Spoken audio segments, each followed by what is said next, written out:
As Sina mentioned, the crowd marched down Korean Veterans Boulevard and stopped in front of the Central Police Precinct. That's where we find News Channel 5's Chris Davis. And Chris, demonstrators stayed there for several minutes.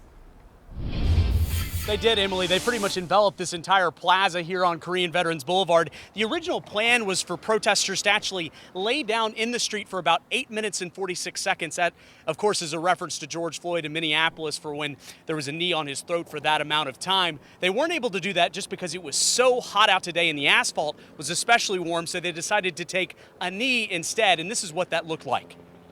Please join me for a moment of silence.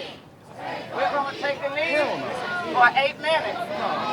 Take a knee. Take a knee. So quite the sight, all of the participants going down on one knee. They tried to observe a moment of silence, but you still heard a lot of different chants break out in the midst of that, and different things like, "We don't see a riot here, why are you in riot gear?" and other different chants. There were some direct interactions with police officers on the other side of the barricade here. One of the leaders of the demonstrations actually asked one of the officers to take a knee with them. This was that interaction.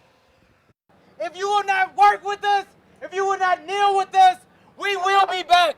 We will continue to fight for justice. Now, one big change that you will notice if you were with our coverage last Saturday, they did not have these big barriers in front of the Central Precinct. You see some concrete barriers right in front of us and some, rubber plastic barriers in front of the street. That's because last week we saw just a massive crowd center around Central Precinct, but there were just as many officers today still lining these barriers, making sure that they could keep this place secure. There were no issues to report today. Everybody remained peaceful, as Sina said. It was a lot of passion, but there was no destruction in the path as well. We'll send it back to you, Emily.